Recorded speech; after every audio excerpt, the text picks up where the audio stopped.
unit we will explore some areas of personal and professional development.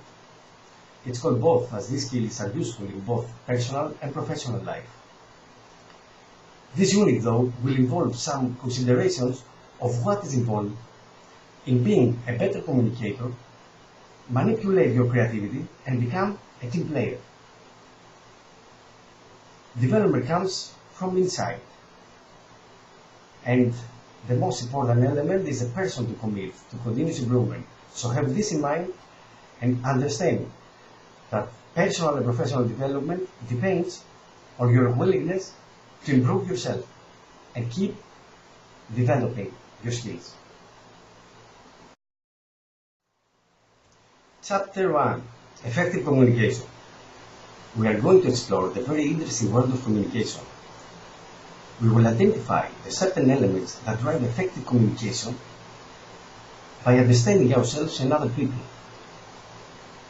We are all communicators. Every day from the moment we wake up, we are involved in various forms of communication.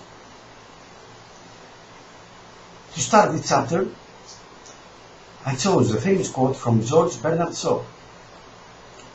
The single biggest problem in communication is the illusion that it has taken place. And that's the point. That quote says it all. This is a major problem in communication. If we jump to the next slide, what is communication? Is what the person expresses or thinks he, she does? Is what the listener hears or thinks he, she hears? That's the point of Shaw's quote. Many times we try to deliver a message because we have something, an idea, something in our head, and we wish to deliver it to the other person. We encode it in words and we deliver it. But here is another element, that's the filters. Does the other person has the same influences, stimuli, experiences, or cultural other influences as we have to understand what we say? If we go to the next slide, we see that what we think is communication, mostly, what we believe, it's this. It's a linear model of a sender and a receiver and a message. That's three elements. But what actually is, on the next slide, we see that actually it's more like this. It's the communicator, the sender, which encodes the message, the channel with the message passed through is being transmitted, the receiver who decodes the message, and the noise. The noise is not only sound. Noisy communication is everything that can cause distraction. To go further, there are many types of communication. Intrapersonal communication, which means talking to ourselves. The interpersonal communication, communication that we use to build relationships, talk to other people. Group communication, when we discuss, interact with a small group of people.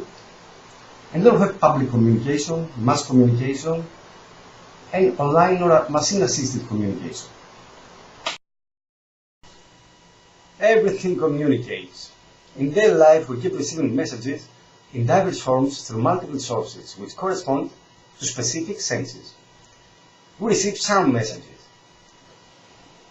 It's worth mentioning the ability of filmmakers manipulating our perception through music and sound. Try watching the next video.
Now, try watching the same video by closing your sound.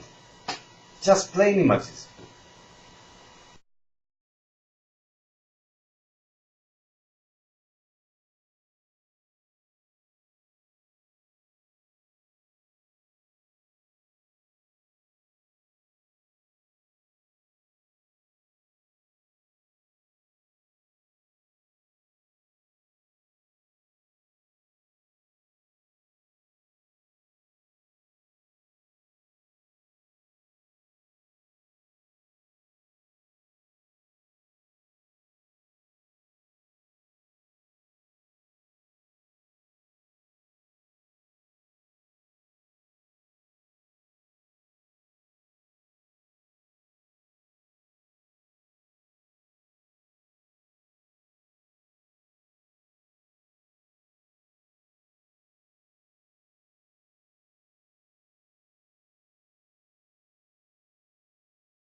So after watching the film without sound, how does it feel watching plain images in a row? Was it different? Sure, you all found it kind of boring. Sound is an important element in communication and can even contribute to better message delivery or even lead to false conclusions. We also receive psych messages. An old saying, what you see is what you get, is about to get busted. Just watch the next video.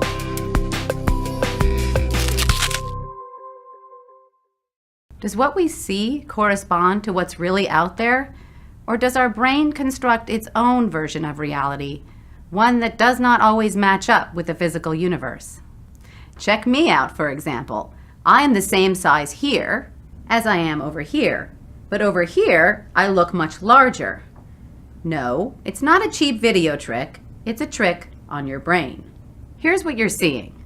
The me over here is indeed projecting a smaller image onto your retina, the region of light detecting cells at the back of your eye. All else being equal, smaller images mean smaller things. Here, I'm in no danger of hitting my head on the ceiling. But over here, I am ducking. Ceilings are useful visual landmarks for judging size. Of course, you're making these size estimates based on the assumption that this room is ordinary and box-shaped. You assume the back wall is perpendicular to the line of sight, so the two versions of me are the same distance away. You're also assuming that the floor and ceiling are level and parallel. But as you probably guessed, this isn't the case, and the room isn't box-shaped at all.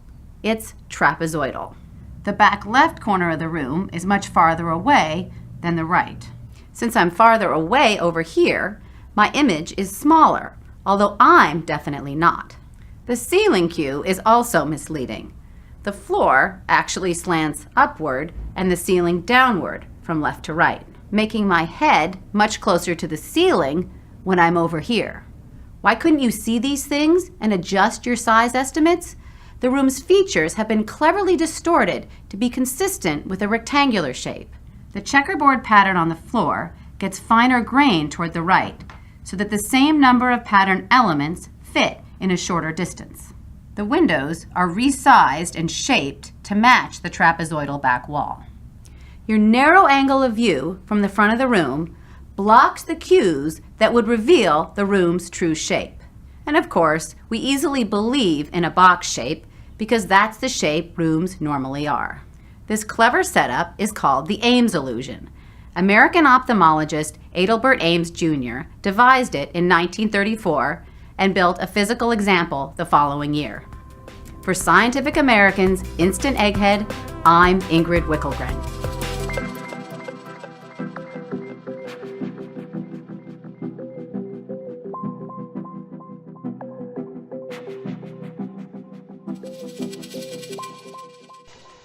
Ames room is an optical illusion invented by American ophthalmologist Ames Jr. in 1934. The room constructed the following year. It demonstrates that what you see is not always what you get. We will explore the role of visual communications later on this chapter. Next up, taste messages. From tongue to our brains. Recall your childhood when as a kid you had to taste everything you could hold on your hand. And not only. And yes, taste is also a strong message carrier. We also receive touch messages, called as haptic communication. Touch is the first sense we acquire, and it can be a secret weapon to maintain successful relationships. Research indicates that waiters who touch their customers get greater tips.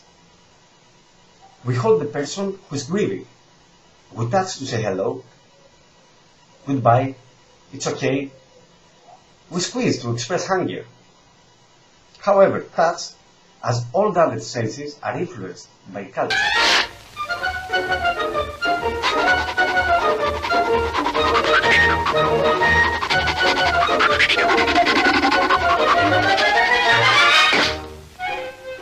Closing the senses, we will refer to smell messages. We receive smell messages. Our sense of smell is one that can trigger memories and associations. According to a study by Milward Brown, 83% of all brain communications are happening through what we see and what we hear. Nevertheless, 75% of our emotions are generated by what we smell, and strong associations take place because of sense. We will have a short reference on the role of emotions in communication later in this unit. Did you know that smell is one of the main motivators to buy a new car? The memory of new car is almost 100% traced back to its scent. Take some time and see the next video regarding Ford trying to win sales by manipulating the scent of a new car. Ford Selection is Ford's brand of used cars. We knew that not everyone can afford a new car, but that was no reason to miss out on the excitement. To try to regain that feeling with an ad was hopeless. Our cars were already nearly new, inspected and serviced with the warranty and finance of a new one. But there was still something missing. So we created a product, a sensation, Smells New, presenting the first used cars that smell new. First, we had to find the right smell. We sought out on the finest olfactory specialists in Spain. Was it possible? Es posible. And after a great deal of sniffing, we had it. Convincing people at Ford was easy. Sí que huele a nuevo, ¿eh? We began to produce it and placed an initial order of 2,500 units in Madrid. Smells New was a reality.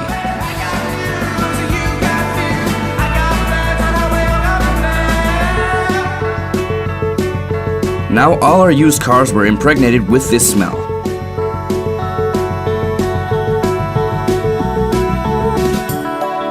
We even signed a contract whereby this smell in your car is guaranteed. Real calls to other used car salesmen became our radio commercials. Veo que vendes un coche de segunda mano. Una preguntita, ¿sigue oliendo a nuevo? Que sí huele. Con 14 años no huele a nada. La primera vez que me lo pregunto. We turned smell into our key communication point. And without realizing, we had created our own class of used cars. Today, all buyers of used cars enjoy the same thrill as the rest. Well, nearly all. Automobile is not the only industry that engages in scent marketing and atmospherics. See the next video.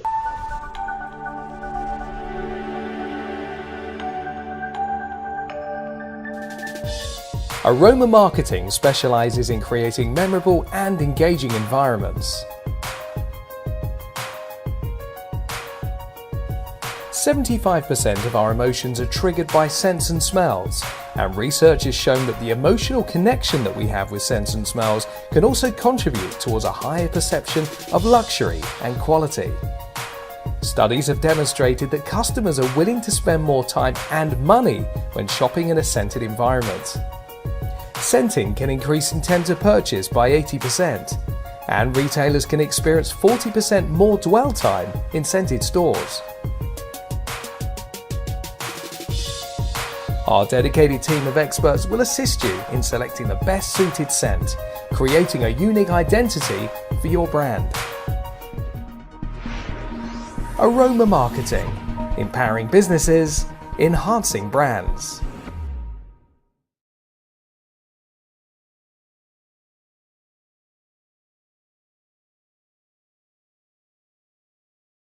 Leveraging the power of smell in marketing field is usually referenced as scent marketing, and is one handy tool in marketers' toolbox. So as we explore communication through senses, we already busted the linear communication model. Many elements influence communication. The key is to be critical and embrace the principle of ignorance. Ignorance by accepting that what you see is your perspective for the world. As we see later, your map of the world. It's how you perceive the world. Though not necessarily everyone looks at the same picture as you. By embracing this principle, you should be able to adjust and be adaptive and be a better communicator. Now we will explore the forms of communication. We have verbal communication, it's what you say in words, vocal communication, how you sound, and visual communication, it's how you look. 93% of communication is non-verbal, which means that it doesn't include any words.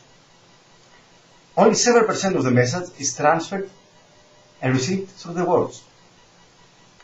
38% through the passion of your voice, from how you sound. And 55% is upon the receiver's visual understanding, what the receiver sees.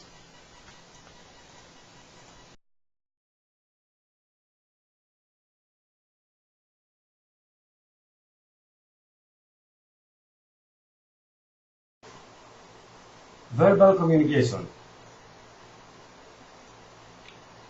Language and thought. The Sapir-Whorf hypothesis argues that language defines the way we think. A person that speaks two languages perceives the world in two perspectives, in two dimensions. Zulu language has 39 words for color green. Zulu had to pass through the savanna grasslands. There was no signs and maps, so the direction should be explained by those who traveled the route before. Language adapted to the speaker's needs. They had to invent words like green shiny white, dry green, dark green, and more to describe the colors of the nature. And following these colors, you would probably find your way to the next village. In a real recorded case of United Nations translators, the British said, "I assume." The French translated, "I deduce." The Russian transferred, "I consider," in which point the actual meaning was lost.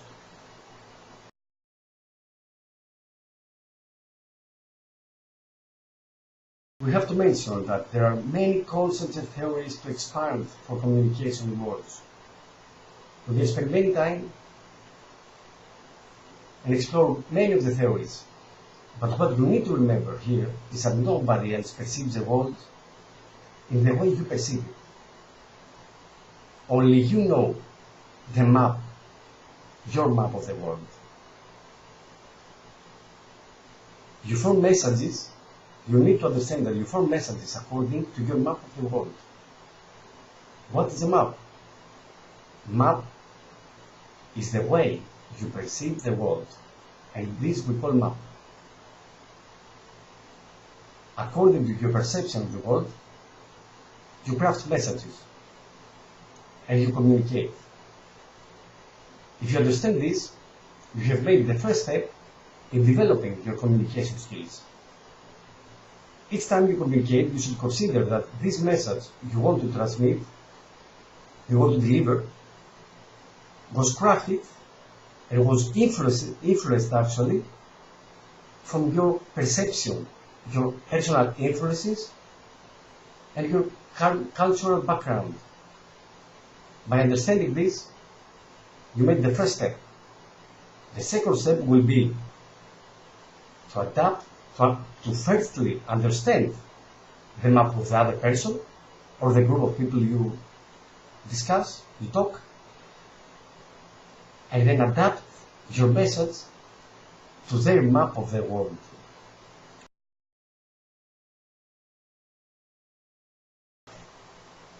So, after verbal communication and words, it's time to see the vocal side of communication. As we said, vocal communication is how you are heard. It's a part of non-verbal communication.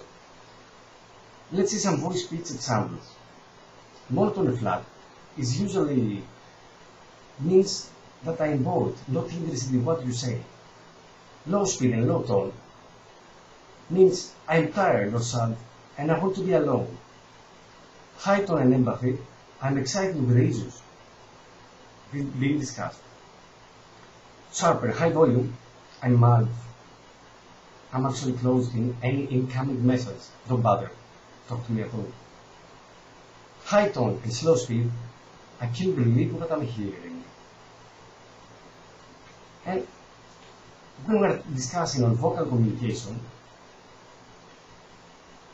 we have to see the whole picture. The picture model,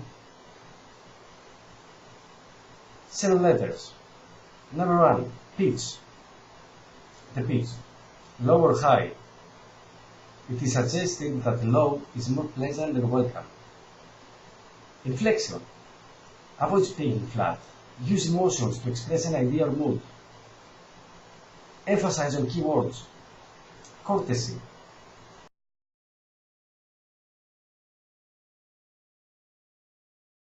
Friends, partners expect it from you. Actually, the whole world expects this from you. Tone, the quality of your tone. It's not what you say, it's how you say it. Your voice reflects interest, understanding, irony, or sarcasm, or anything else. Understanding. Adjust the language to your audience.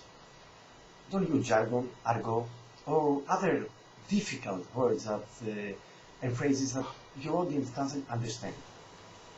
The next one is rate. The average rate is 120 words per minute. Test it.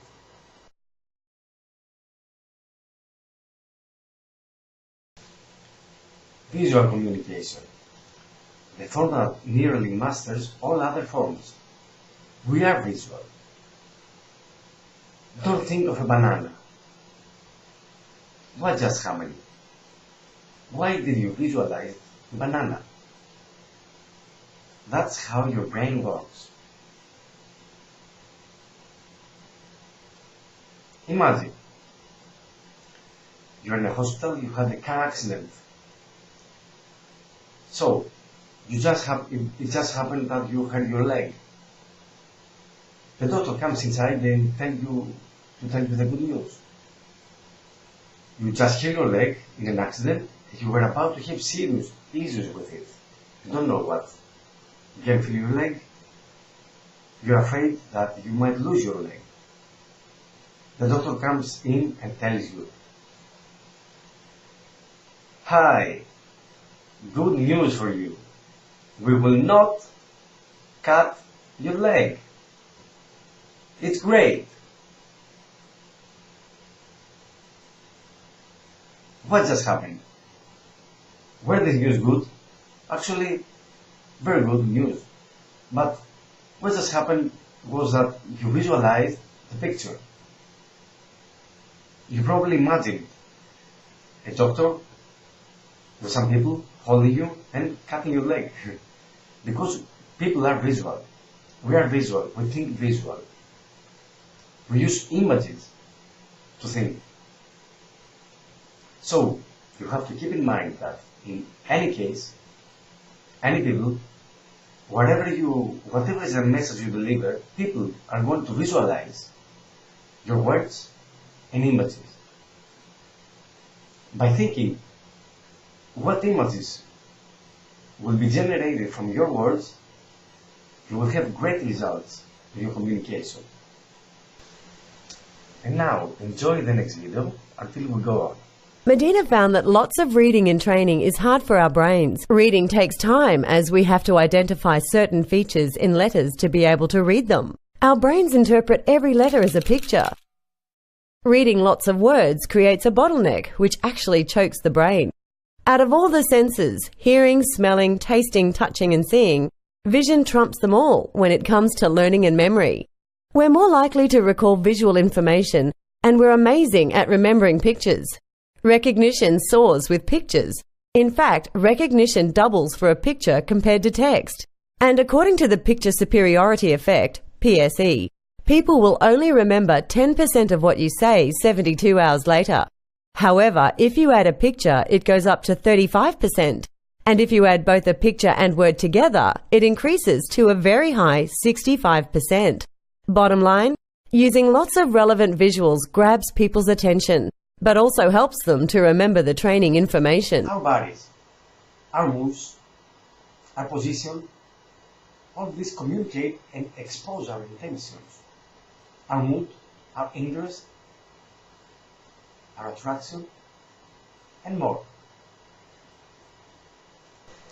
So you should now jump to the learning activity of slide 29.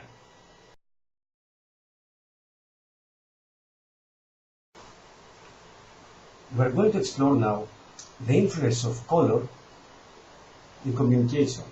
Color influences us psychologically and emotionally.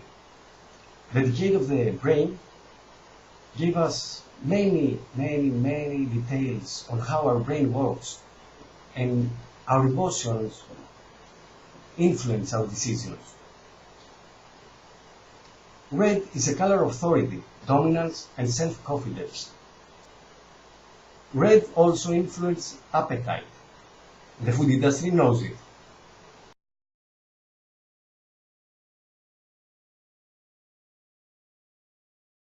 Blue, it is said, to enhance creation.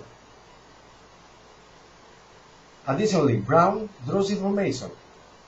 It is said, it is believed that when you want to collect information from people, it is believed that it's better to dress in brown.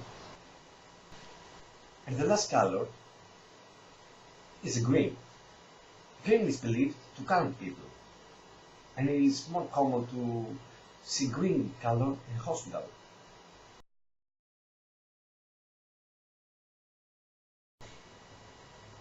A real case of PepsiCo describes the power of color. By adding 15% more yellow in the can, PepsiCo faces a significant decline in the product demand of its 7-Up product. Consumers claim that the refreshment has strange taste and much more lemon than they used to. Does this mean that the power of color can alter our taste?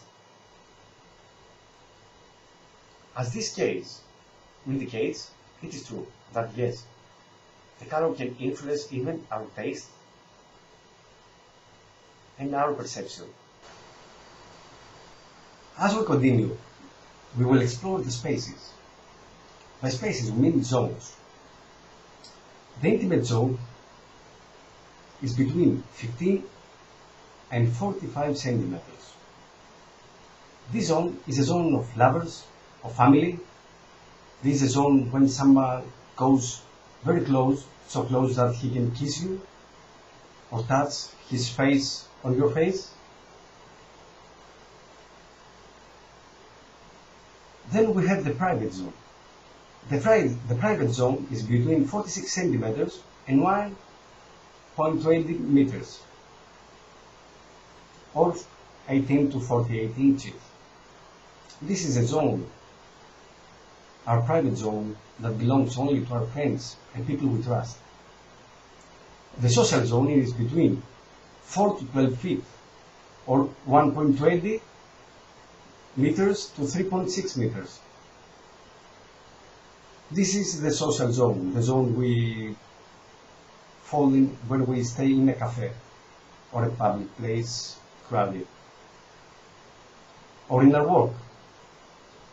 And then we have the public zone, that is over 3.6 meters or 12 feet and above. This is the zone of the public. This is the zone that we are when we walk in the street, in the main street of our city, and people are around us. This is the zone of the strangers. In James Island, scientists were observing the depopulation and health. In the first 3 months of 1958, over half of the deer died, and 161 carcasses were recovered. The population stabilized at around 80 deer. Scientists tried to explore and understand what happened.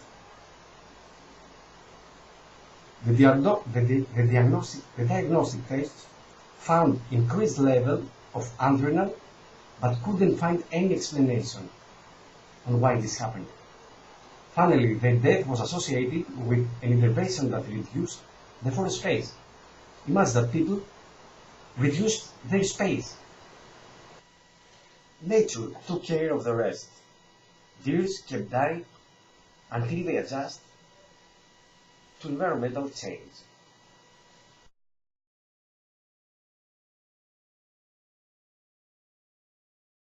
Fairy tales, everyone knows Pinocchio.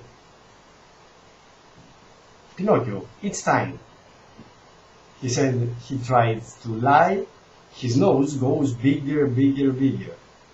Why this happened? Today we know that when we lie, we try to touch our nose. Why this happened? If you recall your childhood, when a kid lies, the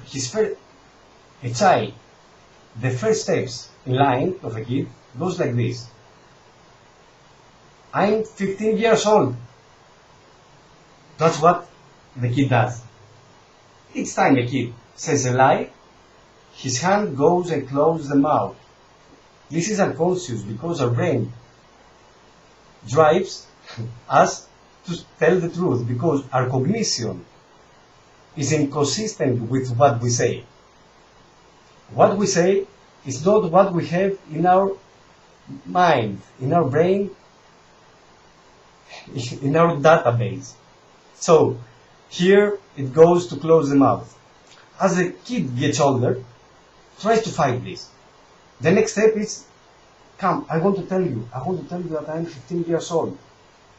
Because the kid grows, becomes a better liar, and now he doesn't need to close the mouth.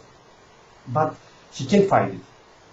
Later of lying development, we have nothing. I am 15 years old, guys. But now my nose calls me to scratch it. Because my brain tries to fight it, but it can't. And that's the myth of Pinocchio. Because actually, as we see, it has a truth inside. Non-verbal cues can create false impressions, but also reveal when a person is lying. We tend to watch more the body language to people we don't trust. Why do you think it's that? Also, women are better in lie detection and body language. Cues used for lie detection: instant emotional expressions in the face. Paul Ekman studies the science of lying. you're gonna find that he found that there are thousands of micro expressions when you lie. Yes, he described it, almost all of them. Asymmetric expressions. Higher than normal blinking rate. Yes, your eyes blink more when you lie. Dilated pupils of the eyes. Yes, those are opens. Scratching the nose, as we described before. And preset expressions. You understand that somebody prepared to discuss, to tell you this.